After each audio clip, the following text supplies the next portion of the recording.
কালি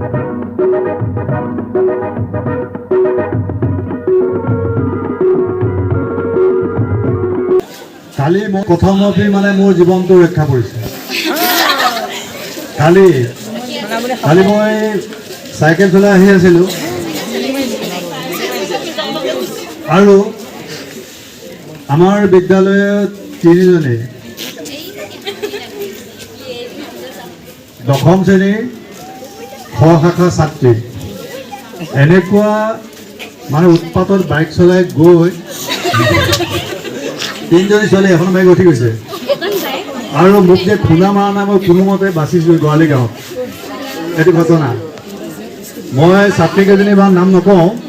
শুনচোন ছাৰে কাৰ কথা কৈছে কোনে স্কুটি চলাই ছাৰক খুন্দিয়াব খুজিছিল? তই চাগে দে, তহঁতৰ ঘৰতহে স্কুটি আছে।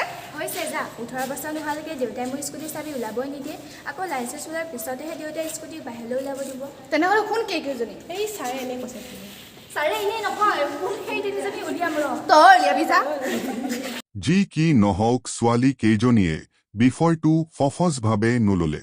চৰকাৰে লাইচেন্স নিদিয়ালৈকে যে কোনো ল'ৰা ছোৱালীয়ে মটৰ চাইকেল, স্কুটাৰ, কাৰ আদি চলোৱাটো যে অপৰাধ তাক লৈ তেওঁলোক সজাগ হৈ পৰিল। তাতে যে ইমান স্পীডত বাইক চলাবলৈ মন গ'ল কিয় বাৰু? During adolescence, excitement can take over. Hearts race, and so do engines. At their age, হয়, যৌৱনৰ আৰম্ভ কালৰ পৰা যৌৱনৰ কালছোৱাত ল'ৰা ছোৱালীবোৰৰ মন দুৰন্ত হৈ পৰে। কিন্তু মন কণ্ট্ৰল কৰিব নোৱাৰাৰ কাৰণেই নিৰাপদ গতিতকৈ মটৰ চাইকেল, কাৰ আদিৰ স্পীড বাঢ়ি গ'লেই দুৰ্ঘটনাত পৰে। তেতিয়াই ঘৰখন ভয়ানক বিপদত পৰে। কোনোবা চিৰদিনৰ কাৰণে পংগু হয়, কোনোবাই জীৱনো হেৰুৱাব লগাত পৰে। ইয়াৰে এটা নাম হ'ল যৌৱন। I get nervous around you. Me too, but it feels nice. Yeah, really nice. I'm glad we're here. Me too. যৌৱন মধুৰ, প্ৰেম মধুৰ। যৌৱন কালত সকলোৰে মনত প্ৰেমৰ নিজৰা বয়।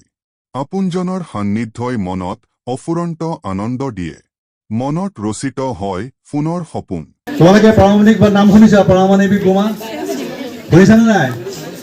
ইউৰেনিয়াম নামৰ ধাতুবিধৰ বুকুত সোমাই থকা শক্তি ব্যৱহাৰ কৰি পাৰমাণৱিক বোমা তৈয়াৰ কৰা হয়। পাৰমাণৱিক বোমা ব্যৱহাৰ কৰি এখন দেশ এটা সত্যতা ধ্বংস কৰিব পাৰি। অন্যহাতে গঠনমূলক কামত সেই ইউৰেনিয়ামৰ পৰাই সীমাহীন শক্তি পাব পাৰি। যৌৱন কালটো তেনেকুৱাই।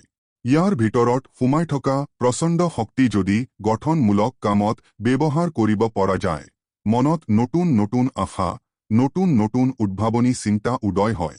পৃথিৱীখনকে সলাই দিব পৰা শক্তি মনলৈ আহে। মানে বিপৰীত লিংগৰ প্ৰতি তোমালোকৰ বয়সৰ ল'ৰা ছোৱালী আকৰ্ষিত হোৱাটো তেনেই স্বাভাৱিক কথা।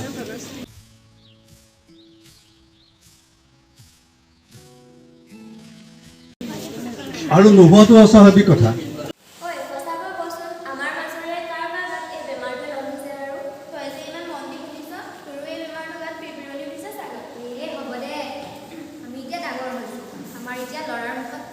যাবই ছাৰে কৈছে ইয়াৰ হেনো বোলে প্ৰকৃতিৰ নিয়ম। প্ৰকৃতিৰ নিয়মটো কি? কিয় তহঁতে হ'বলা শুনি থকা নাই? ছাৰে কোৱা নুশুনিলে হ'বলা বোমা বিস্ফোৰণ ঘটাব নালাগে, সময়ত গৈ আগুৱাই যাব নালাগে। সেয়েহে আমি জীৱনটো গঢ়িব লাগে, বুজিলি? কিন্তু তাৰো এটা পৰিসীমা আছে।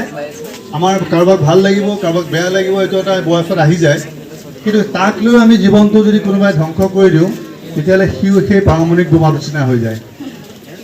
মই মানে কথাখিনি মই বহুতখিনি ক'বলৈ মন যায়, কাৰণ আমি দেখা পাওঁ যে আমাৰ বিদ্যালয়ৰ বহুত ছাত্ৰীয়ে এনেকুৱা কিছুমান ছাত্ৰ ছাত্ৰী দিয়ে বহু কিছুমান জীৱনত ভুল কৰি দিয়ে।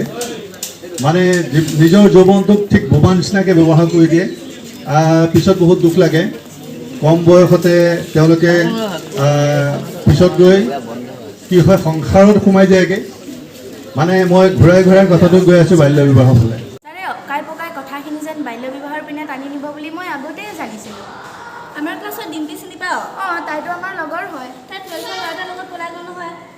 এইটো বহুত বেয়া কথা যে যিবিলাক ল'ৰা ছোৱালীয়ে খুব কম বয়সত বিয়া হৈ বাল্য বিবাহত সোমায়, সেইবিলাকৰ কেতিয়াও তেওঁলোকে এখন সুস্থ সংসাৰ আগলৈ গঢ়িব নোৱাৰে। মানে যিদিনাৰ পৰা মানে বিবাহত আবদ্ধ হৈ যায় সেইদিনাৰ পৰা সংসাৰ হৈ যায়। সিদিনা আমাৰ দেউতাই গাঁৱৰ ছোৱালীবোৰ এজনী এজনীকৈ দেখুৱাই দিছিল সৰুতে বিয়া হৈ যায় এতিয়া কেনেকৈ দৰে আছে। তাৰ আগলৈকে প্ৰেম চেম কৰি বহুত থাকে, কিন্তু যেতিয়াই কোনো ল'ৰা বা ছোৱালী কম বয়সতে বা যেতিয়াই বিবাহত সোমায় তেতিয়া সেইটোত প্ৰেম নাথাকে, হৈ যায় সংসাৰ। আৰু যেতিয়া নিজকে উপযুক্তভাৱে গঢ়ি নোলোৱাকৈ এনেকুৱা কামত আবদ্ধ হয় তেতিয়াহ'লে সেইবিলাকৰ পিছৰ জীৱনটো সৰহসংখ্যক মানুহে দুখত কটাব লগা হয়। সেইটো কথা সদায় মন কৰিব, বহুত দুখ হয়, শাৰীৰিক, মানসিক, আৰ্থিক চব ফালৰ পৰা অভাৱনীয়ভাৱে মানুহ দুখত আহে।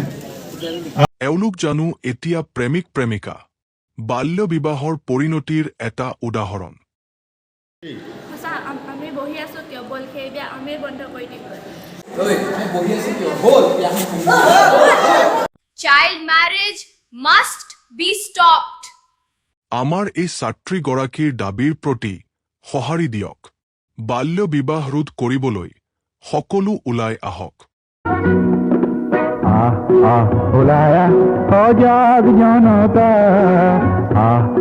ওলায়া পোহৰ আনুকা, ৰামৰে দেশতে থকা ৰাৱণ বধূতে যায় যদি যায় জীৱনটো যায়।